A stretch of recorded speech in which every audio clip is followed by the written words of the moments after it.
It's time for one of the great traditions in all of college football, Chief Osceola and Renegade.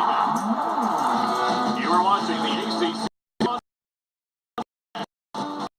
tonight from Doak Campbell Stadium in Tallahassee. You're watching Dick's Sporting Goods Kickoff Week, featuring from the Sun Belt, the Texas State Bobcats, coming in to take on the 10th-ranked Florida State Seminoles, a playoff semifinalist a year ago. Let's go to the field for that great tradition.